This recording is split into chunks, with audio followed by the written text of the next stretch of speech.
À 83 ans, une nouvelle brutale secoue le pays tout entier. Eddie Mitchell, monument de la chanson française, se trouve désormais entre la vie et la mort.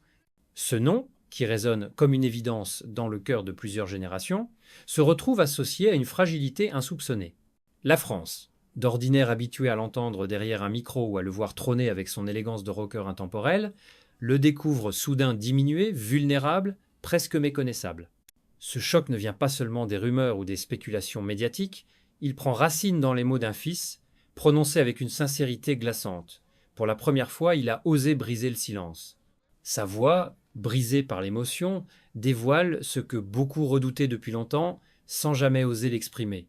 Papa n'est plus le même.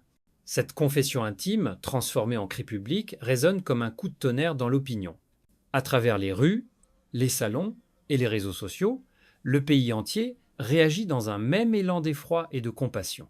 Comme si, d'un seul coup, la certitude rassurante qu'incarnait Eddie Mitchell, celle d'une légende invincible qui traversait le temps, venait de s'effriter. La France retient son souffle, suspendue à une vérité implacable. L'homme derrière le mythe livre son ultime combat et personne ne sait s'il pourra s'en relever. Avant d'être cette figure mythique du rock hexagonal, Eddie Mitchell s'appelait Claude Moine. Né en 1942 à Paris, dans un quartier populaire du 9 arrondissement, il grandit dans une France meurtrie par la guerre, mais portée par une jeunesse avide de liberté et de modernité. Fils d'un employé de banque et d'une mère au foyer, le jeune Claude découvre très tôt la puissance de la musique comme échappatoire, comme un langage qui transcende la grisaille du quotidien. Dans les années 1950, alors que l'Amérique exporte son rock'n'roll incandescent, il se laisse happer par Elvis Presley, Gene Vincent et Chuck Berry. Les vinyles dénichés dans de rares disquaires deviennent pour lui des trésors. Fasciné par cette énergie brute, il rêve de donner une voix française à ce tumulte électrique. Ce sera son arme, son moyen de s'inventer un autre destin. En 1961, avec quelques camarades animés de la même soif de rébellion, il fonde le groupe Les Chaussettes Noires. Le nom décalé et provocateur annonce déjà la couleur. Eddie, pseudonyme inspiré du cinéma américain et choisi pour son allure plus percutante, s'impose rapidement comme leader. Sa voix grave, rugueuse et envoûtante captive le public adolescent qui découvre dans ses refrains une promesse de liberté nouvelle. De cette transformation naît une légende. Claude Moine disparaît peu à peu derrière Eddie Mitchell, figure charismatique qui ose bousculer les codes d'une société encore corsetée. L'enfant de Paris devient le symbole d'une génération qui veut danser, chanter, se libérer. Ce n'est que le début d'un parcours où l'homme et l'artiste finiront par se confondre jusqu'à devenir indissociables. Des chaussettes noires à sa carrière solo, le parcours d'Eddie Mitchell épouse les grandes mutations de la musique française. Dès les années 1960, son groupe devient un phénomène. Les jeunes se ruent au concert, les disques se vendent à des centaines de milliers d'exemplaires et l'onde du rock anglo-saxon trouve soudain une traduction en français. Mais très vite, Eddie comprend qu'il doit s'émanciper pour tracer sa propre route. Sa carrière solo débute avec éclat, des titres comme Couleur Mentalo, La dernière séance ou encore Sur la route de Memphis deviennent des hymnes intemporels. Chacune de ces chansons raconte une histoire, un instant de vie, une émotion brute portée par cette voix grave et reconnaissable entre toutes. L'élégance d'Eddie Mitchell réside dans ce mélange subtil, une rébellion tendre, une poésie populaire, un souffle américain revisité à la française. Pendant plus de 6 décennies, il enchaîne les albums, plus d'une cinquantaine, et des tournées marathons qui remplissent les salles les plus prestigieuses. Olympia, Zénith, Bercy, tous vibrent sous ses pas, comme autant de chapitres gravés dans la mémoire collective. L'artiste, toujours impeccablement vêtu, impose une image de dandy du rock, alliant classe et proximité avec son public. Mais la carrière de Mitchell ne se limite pas à la chanson. Il s'essaie aussi au cinéma, aux émissions de télévision, aux collaborations multiples avec d'autres géants de la scène musicale. Chaque fois, il confirme qu'il n'est pas seulement un chanteur, mais une icône culturelle, un homme dont l'empreinte dépasse les générations, reliant les souvenirs d'hier aux passions d'aujourd'hui. Tout bascule le jour où son fils choisit de parler. Sa voix tremblante, son regard voilé de chagrin, Il prononce des mots simples mais terribles. Papa n'est plus le même. Dans cette phrase, il y a toute la douleur d'un enfant confronté à la fragilité de son héros et toute l'angoisse d'une nation qui voit chanceler l'un de ses piliers. Ces confidences, arrachées au silence, font l'effet d'une déflagration. Immédiatement, les réseaux sociaux s'embrasent. Des milliers de messages affluent, portés par une émotion collective d'une intensité rare. On lit « Tiens Bonedi, tu es éternel » ou encore « La France a besoin de toi ». Les hashtags explosent. Pray for Mitchell, courage Eddy. Dans cette vague numérique, on perçoit une douleur sincère, mais aussi une manière de conjurer le sort. Les médias, eux, s'emparent de l'affaire. Les unes des journaux affichent des titres dramatiques, les émissions spéciales se multiplient, les plateaux télé rediffusent en boucle ses plus grands succès. L'annonce, relayée à une vitesse fulgurante, devient un séisme culturel. Comme si, soudain, chacun réalisait que l'invincibilité de la légende avait des limites. Les réactions dépassent même le cercle des anonymes. Des personnalités du monde artistique, chanteurs, acteurs, écrivains, expriment leur stupeur. Jacques Dutronc, compagnon de route des vieilles canailles, déclare avec émotion « Eddy est un frère, une partie de nous tous vacille avec lui ». Florent Pagny publie une photo sobre avec ces mots « On t'aime Eddy ». Même la jeune génération de Vianney à Slimane salue un modèle, preuve que l'influence de Mitchell traverse le temps. Jamais contraste n'a été aussi brutal entre l'aura éternelle d'un homme et la vulnérabilité nue d'un père, exposé au grand jour. L'annonce de son fils n'est pas seulement un témoignage familial, elle devient un cri national, l'écho d'une douleur partagée. Derrière l'émotion publique se cache une réalité implacable. Eddy Mitchell mène un combat acharné contre la maladie. Selon les confidences de ses proches, son hospitalisation a été tenue secrète pendant des semaines, presque comme une opération clandestine. Il ne s'agissait pas d'un simple contrôle de routine, mais d'une intervention lourde, désespérée. Le chanteur aurait subi une chirurgie délicate à la gorge, cet organe qui fut son instrument sacré, la source de son art et de son charisme. Les médecins prudents ont livré peu de détails. Pourtant, les mots lâchés par son fils ont suffi à faire frémir la France entière. L'opération s'est déroulée, mais rien ne sera jamais plus comme avant. Derrière cette phrase glaciale, l'ombre d'un constat se dessine. La voix unique, ce timbre profond qui a accompagné tant de générations, pourrait s'éteindre à jamais. Les informations qui filtrent parlent d'une infection pulmonaire agressive, conséquence d'une pneumonie sévère, qui aurait affaibli l'ensemble de son organisme. Chaque respiration devient un effort, chaque heure un pari. Les proches parlent d'un Eddy combatif, refusant de céder, mais dont le corps trahit la fatigue accumulée de décennies passées à se donner sans compter. L'image de l'artiste élégant, toujours sûr de lui sur scène, contraste cruellement avec celle, désormais connue, d'un homme cloué sur un lit d'hôpital. Ses admirateurs peinent à imaginer ce roc vaciller. Et pourtant, la légende lutte, dans le silence feutré des couloirs médicaux, sous l'œil inquiet d'un pays suspendu à son souffle. Dans ce combat intime, Eddy Mitchell apparaît plus humain que jamais. Et c'est peu être cette vérité nue, cet affrontement entre grandeur et fragilité, qui bouleverse tant ses fans. L'éternel rocker livre aujourd'hui une bataille où aucune ovation ne peut le sauver. Si la France tremble face à la fragilité de son idole, sa famille vit ce drame avec une intensité encore plus douloureuse. Autour de son lit, sa femme et ses enfants veillent sans relâche, leurs visages marqués par la fatigue et les larmes. Les journalistes présents à l'hôpital décrivent des silhouettes discrètes, fuyant les caméras, mais incapables de cacher une détresse palpable. Les proches ont fini par admettre l'impensable. Eddy ne pourra sans doute plus jamais remonter sur scène. Sa femme, bouleversée, aurait confié à demi-mot. Il voulait chanter jusqu'au bout, mais son corps ne lui obéit plus. Une phrase déchirante qui résonne comme un aveu d'échec, mais aussi comme un hommage à cette fidélité inébranlable d'un artiste envers son public. Ses enfants, le cœur brisé, tentent de préserver une dignité farouche.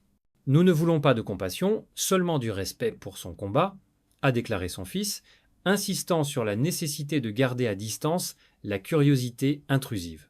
Pourtant, malgré cette demande, les regards se braquent sur eux, et leur douleur devient malgré eux spectacle national. Chaque larme, chaque silence capté par les objectifs se transforme en symbole.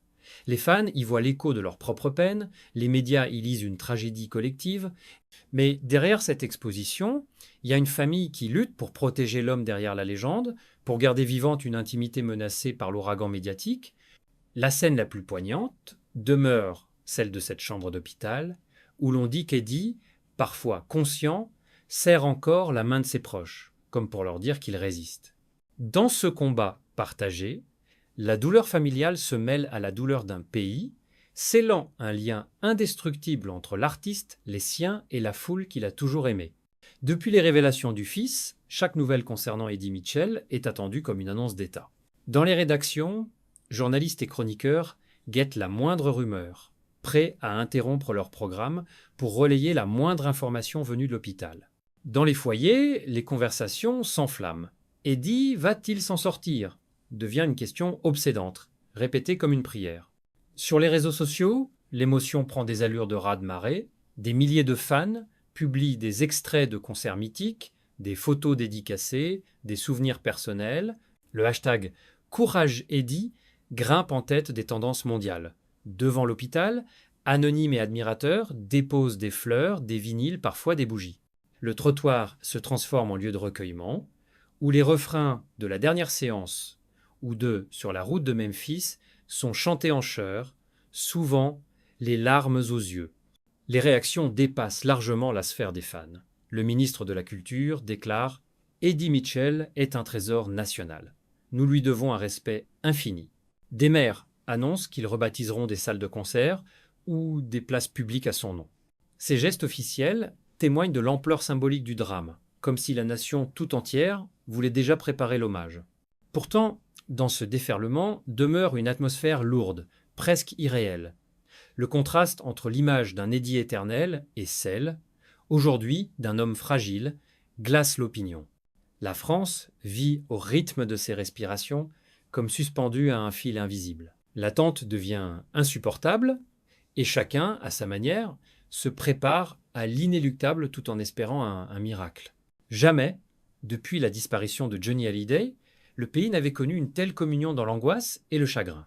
La France retient son souffle, consciente qu'elle assiste à un moment historique, tragique et irréversible. Très vite, l'inquiétude dépasse les frontières hexagonales. La presse étrangère s'empare de l'affaire, fascinée par le destin vacillant de ce monument français. The New York Times parle d'un pilier du rock hexagonal entre la vie et la mort. En Espagne, El País décrit une légende vacillante qui incarne toute une époque. En Italie, le Corriere della Sera titre sans détour « Eddie Mitchell, la voix brisée d'une génération ». Ces échos internationaux témoignent de l'aura de l'artiste. Bien qu'ancré dans la culture française, Mitchell a toujours eu ce parfum d'Amérique qui le rendait universel. Son amour du rock'n'roll, ses collaborations avec des musiciens étrangers, son élégance de dandy lui donnait une dimension qui dépassait largement les frontières de son pays natal. Aujourd'hui, cette image mondiale se renforce. Le drame d'un homme devient une histoire planétaire. Les réseaux sociaux, eux aussi, amplifient ce phénomène. De Londres à Montréal, de Bruxelles à Tokyo, les fans publient des vidéos de concerts, des vinyles rares, des photos signées conservées, comme des reliques. On lit des messages bouleversants « Mon enfance, c'était ta voix » ou « Tu as accompagné nos routes et nos amours ». Cette mémoire partagée tisse une toile émotionnelle qui unit des millions d'inconnus autour d'un même refrain. Devant l'hôpital parisien, la scène prend des allures de vigile mondiale. Des admirateurs étrangers déposent des fleurs, des drapeaux, parfois même des objets personnels en hommage. Le trottoir devient un sanctuaire improvisé, où la chanson se mêle aux pleurs. Ce phénomène planétaire confirme que le combat d'Eddie Mitchell n'appartient plus seulement à sa famille ou à son public français. Il incarne désormais la fragilité des légendes, l'universalité de la musique, et cette vérité poignante, même les icônes ne sont pas immortelles. À mesure que les jours s'égrènent, l'idée d'un adieu définitif s'impose, insidieuse mais irréversible. Les bulletins médicaux, rares et laconiques, nourrissent davantage l'angoisse qu'ils ne la calment. Dans les couloirs de l'hôpital, Les visages graves des médecins laissent deviner une vérité que personne n'ose prononcer. Les rumeurs se multiplient, certains évoquent une légère amélioration, d'autres parlent de complications redoutables. Cette incertitude pèse comme un voile sur tout le pays. Les médias, dans une dramaturgie implacable, diffusent en boucle des images d'archives. On y revoit un Eddie Mitchell énergique, conquérant, serrant son micro comme un talisman. Ces images d'hier, confrontées à la réalité d'aujourd'hui, résonnent comme un contraste insoutenable. Les commentateurs murmurent déjà les mots fatals. Ultime, dernier, adieu. Les plateaux télé deviennent des veillées collectives, où l'on débat, où l'on pleure presque à l'antenne. Dans les rues, l'émotion se transforme en rituel. Devant l'Olympia, devant son domicile parisien, des foules se rassemblent, déposant fleurs et bougies. Des chansons sont reprises en chœur, comme pour maintenir un lien fragile avec l'icône. Les larmes coulent, et derrière elles se cache la conscience douloureuse qu'une époque entière est en train de s'effacer. La comparaison avec Johnny Hallyday et Charles Aznavour revient sans cesse. Après eux, Eddie était le dernier phare d'une trilogie sacrée de la chanson française. Le voir vaciller, c'est accepter que le temps, implacable, finit toujours par rattraper même les plus grands. Dans ce climat crépusculaire, l'attente se confond avec la certitude. Le spectre de l'adieu plane, transformant chaque rumeur en séisme et chaque silence en sentence. La France vit désormais au rythme d'un compte à rebours invisible, incapable de détourner les yeux de cette légende qui s'éloigne inexorablement. Alors même que son corps vacille, une vérité s'impose avec force, Eddie Mitchell restera, quoi qu'il advienne, une légende vivante. Ses plus de 50 albums, ses centaines de chansons et ses tournées inoubliables constituent un patrimoine indélébile. Ses refrains, couleur mentalo, la dernière séance, sur la route de Memphis, continuent de résonner dans les voitures, les bars, les salles de concert, comme une bande-son de la mémoire collective française. Ses fans, bouleversés, le rappellent sans cesse. Tu as traversé nos vies. Tu fais partie de notre histoire. Et c'est pas seulement un hommage posthume anticipé, c'est une certitude. Car l'héritage d'Eddie Mitchell dépasse largement sa discographie. Il incarne un style, une attitude, une élégance de rocker qui a su marier rébellion et tendresse. Il représente la fidélité d'un artiste à son public, mais aussi la capacité de la chanson française à dialoguer avec le monde. Sa famille, ses amis, ses proches l'ont confirmé. Eddie appartient à la France entière. Dans ce combat où chaque respiration est une victoire, il devient un symbole universel de courage et de dignité.